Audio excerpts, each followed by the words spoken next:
O Senhor esteja convosco. Ele está no meio de nós. Proclamação do Evangelho de Jesus Cristo, segundo João. Glória a vós, Senhor. Naquele tempo, Jesus partiu da Samaria para a Galileia. O próprio Jesus tinha declarado que um profeta não é honrado na sua própria terra. Quando então chegou a Galileia, os galileus receberam-no bem, porque tinham visto tudo o que havia feito em Jerusalém durante a festa. Pois também eles tinham ido à festa, assim, Jesus voltou para Caná da Galileia, onde havia transformado água em vinho. Havia em Cafarnaum um funcionário do rei, que tinha um filho doente. Ouviu dizer que Jesus tinha vindo da Judeia para a Galileia. Ele saiu ao seu encontro e pediu-lhe que fosse a Cafarnaum curar seu filho que estava doente. Jesus disse-lhe: se não virdes sinais e prodígios, não acreditais. O funcionário do rei disse: Senhor, desce, antes que meu filho morra.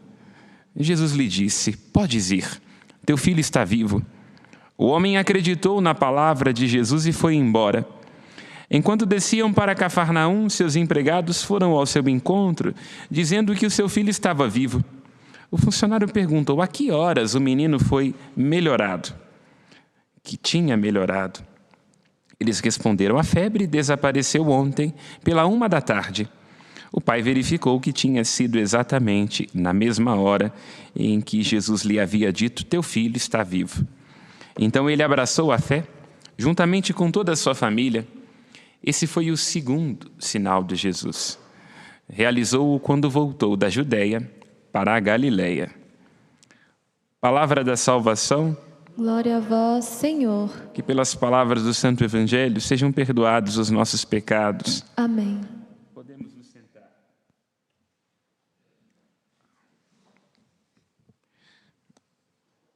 A alegria é um sentimento profundamente humano que nos visita nos nossos encontros, quando nós somos confirmados em nossas satisfações, quando nós recebemos um presente, quando estamos em alguma situação que nos conforta.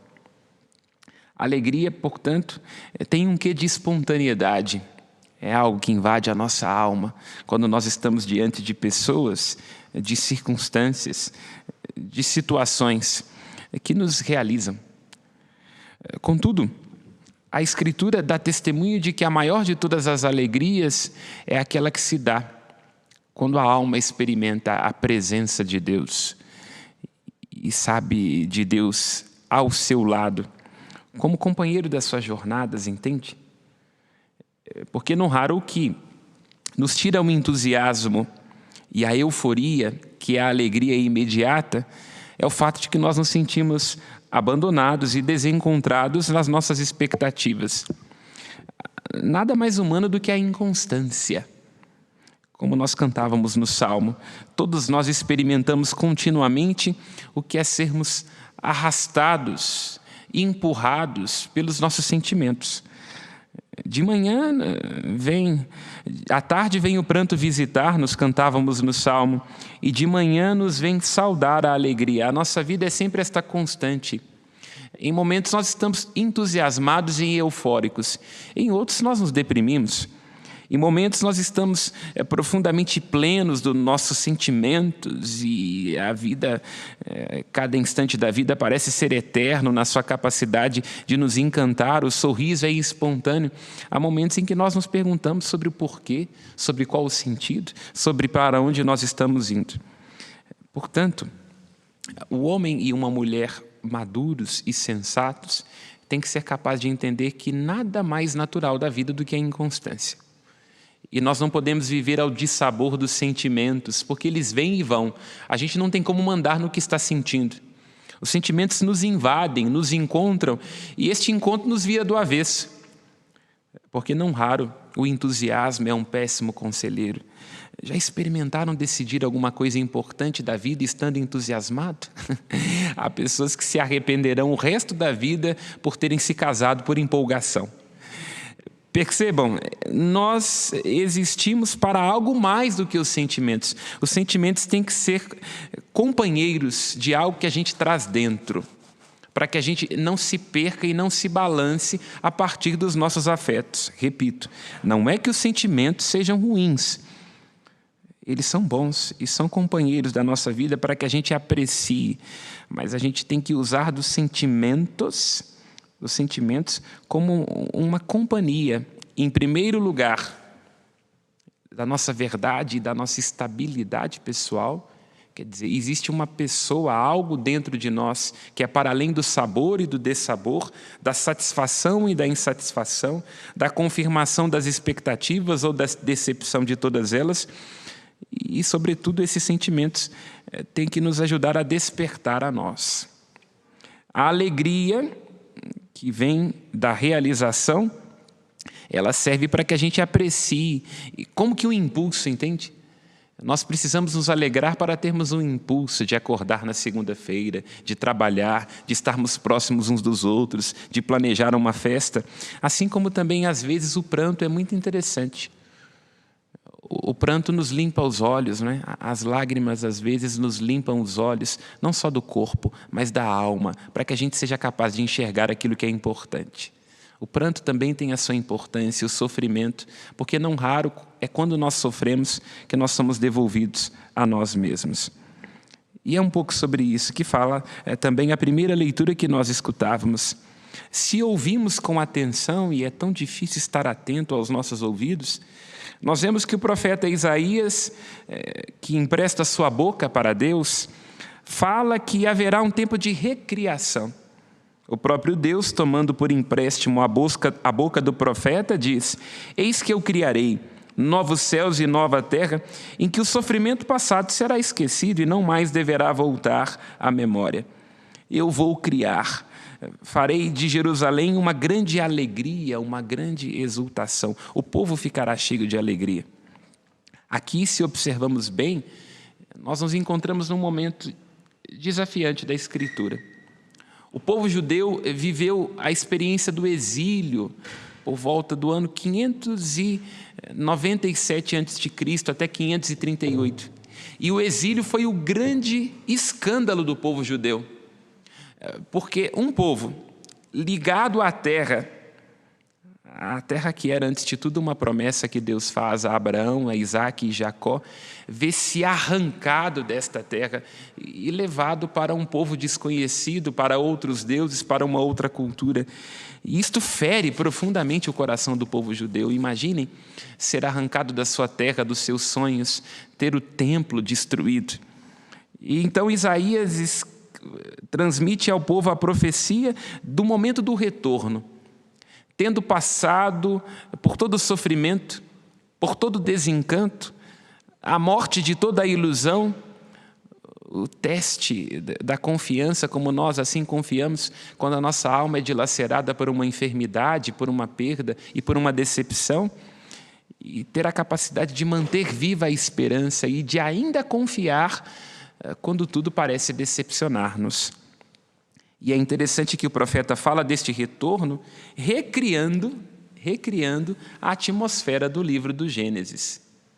O Gênesis, o princípio, onde Deus cria as coisas boas e coloca, nos diz o relato mítico-poético, no homem e a mulher num lugar de profunda delícia. É isso que quer dizer o Éden. A ideia é essa, como estamos falando. Quando estamos próximos de Deus, de alguma forma todos nós voltamos àquele paraíso. O paraíso que não é a ausência de dificuldades. O paraíso que significa saber que se estamos com Deus e Ele está conosco, nós temos tudo aquilo que é suficiente. A alegria é uma consequência do amor. Quem sente-se amado é sempre alegre, se observamos bem. O profeta então está ajudando a entender que a presença de Deus, o amor de Deus que cura e que restaura, será a fonte da alegria do povo que por ora teve que experimentar o deserto. E aqui é o que nós entendemos, os desertos que nós experimentamos, os momentos em que nós vemos a nossa vida e a nossa alma como uma terra árida, são consequência do pecado. Não nosso, hein? Não se trata de que nós, quando temos alguma enfermidade, ou nós, quando passamos por alguma dificuldade, estamos pagando uma espécie de karma. Quem acredita em karma são os hinduístas. Nós, cristãos, não acreditamos nisso. Porque nós entendemos, que karma poderia pagar uma criança que sofre? A ideia é que o pecado do homem e a desordem da natureza acabou criando situações difíceis e constrangedoras e de enfermidade e a própria morte na vida de todos nós, muito para além de uma questão pessoal. Portanto, a Escritura sempre faz esse movimento. Próximos de Deus e experimentando o seu amor, nós estamos de volta num paraíso. Porque o amor de Deus nos dá tudo, nos explica tudo, e nos cura e nos restaura. Só que afastados deste amor de Deus e como consequência do fato de que nós, homens e mulheres, nos afastamos da vontade de Deus, nós passamos por experiências de deserto. O deserto é, para o povo judeu, para cada um de nós, para mim, para você, um momento em que nós temos que nos esvaziar. Nos esvaziar das nossas pretensões, das nossas ilusões, dos nossos cálculos, para nos encher de Deus, da sua graça, do seu amor, para nos encher daquilo que importa. O deserto, então, é o lugar onde nós somos devolvidos a nós. A gente tem dificuldade de conviver com a angústia. Né? Vejamos no evangelho que nós escutamos. Um pai, pedindo a cura do seu filho, aproxima-se de Cristo com o coração cortado e diz: quando é que eu verei realizado este sinal, este prodígio? E Cristo diz: se não virdes sinais e prodígios, não acreditareis. Quer dizer, o Cristo ajuda nestes instantes em que vai provocando o Pai e todos os seus ouvintes a entender que o deserto, a angústia, tem uma grande capacidade de nos devolver a nós. Nós centralizarmos melhor os nossos sentimentos, as nossas paixões, e vermos dentro de nós, onde nós estamos, nos curarmos de nós. Às vezes é preciso estar no deserto para curar de si mesmo, para curar-se do narcisismo e do egoísmo que vai envenenando as nossas relações e, sobretudo, para poder abrir-se a um sinal da graça e do amor de Deus. É isto que Isaías está nos ajudando a entender. Comparecemos diante do deserto, do momento do pranto à tarde, como cantávamos no Salmo, e devemos abrir-nos a experimentar a alegria que vem da presença e do amor de Deus. E esta é a riqueza da nossa fé. E é interessante, digo ainda sobre a primeira leitura, que o próprio Deus diz que irá exultar junto com o povo. E aqui lembro-me daquilo que diz Santo Irineu de Leão. Dizia assim: a glória de Deus, dizia Santo Irineu, é o homem vivo. E a vida do homem é olhar para Deus. A glória de Deus é o homem vivo e a vida do homem é olhar para Deus. E por que isto é importante neste nosso momento da reflexão? Porque nós entendemos muito bem o nosso desejo de satisfação, o nosso desejo de que o Senhor reconheça as nossas causas, de que Ele confirme as nossas expectativas, de que Ele nos dê as curas e as graças, de que nós tanto necessitamos e temos que pedir. Nós queremos que Deus faça da nossa vida um lugar de delícias, um paraíso, não é verdade? Mas nós nos esquecemos da outra face da moeda. Deus também deseja encantar-se conosco. Deus deseja também a nossa presença. Quando nós nos arriscamos a rezar e gastamos um pouco de tempo para estar com Deus, é preciso, à luz daquilo que diz Santo Irineu e daquilo que nós escutamos na primeira leitura, que nós entendamos que Deus também deseja estar conosco. Quando o jardim do livro do Gênesis é chamado de Éden, e Éden quer dizer delícias, nós entendemos que a delícia do homem é estar com Deus. E nós tanto somos mais alegres e realizados e satisfeitos quando deixamos que Ele tenha espaço em nossas vidas. Mas nós também não podemos nos esquecer que Deus deseja deliciar-se conosco. Que a sua glória é nos ver vivos, bem e satisfeitos. E que Ele deseja também alimentar-se da nossa presença. Não podemos nos esquecer nunca disso, irmãos e irmãs.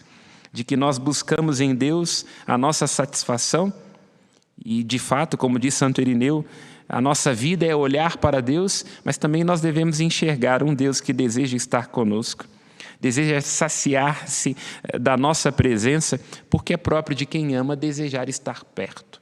Portanto, Deus é a nossa alegria e nós também somos a alegria do coração do nosso Deus. E termino dizendo, é isso que nos ajudará a sermos constantes em nossa vida. Porque nós nos estressamos, nos ansiamos e somos roubados de nós mesmos porque não conseguimos ser constantes. Não nos abrimos àquilo que cantávamos no Salmo, a experiência da bondade de Deus que permanece. Porque as bondades deste mundo têm prazo de validade, né? As pessoas gostam de nós e nós gostamos uns dos outros na medida em que nós nos submetemos ao jogo e o acordo cínico das satisfações. Mas o amor de Deus não. Ele não é egoísmo escoltado, ele permanece. Porque o amor, na verdade, é um conjunto de estações, não é? Quem ama faz esta experiência. O amor nos traz esta experiência. O amor está na casa em festa, na casa em luto. O amor está nos momentos em que nós estamos bem, no momento em que nós estamos mal. O amor é constante. E se o amor, então, é feito de estações, amar é permanecer em todas elas. Que Deus nos dê a graça de, nas estações da nossa vida, do pranto, da alegria, do encontro, do desencontro, da satisfação, da insatisfação, das permanências e das instabilidades, que nós, por causa do amor de Deus, sejamos capazes de permanecer em todas elas e experimentar um amor que não passa, que não se vira do avesso e que jamais entedia. Louvado seja nosso Senhor Jesus Cristo. Para sempre seja louvado. A Deus as nossas preces.